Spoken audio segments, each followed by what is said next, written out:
এই কথা শোনা মাত্রই সমস্ত শিক্ষার্থীরা তাড়াতাড়ি করে তাদের নাম লেখা বেলুনগুলোকে খুঁজতে লাগলো।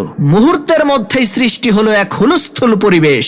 এতগুলো বেলুনের মাঝে নিজের নাম লেখা বেলুনটাকে 1 মিনিটের মধ্যে খুঁজে বের করা তো এত সহজ না।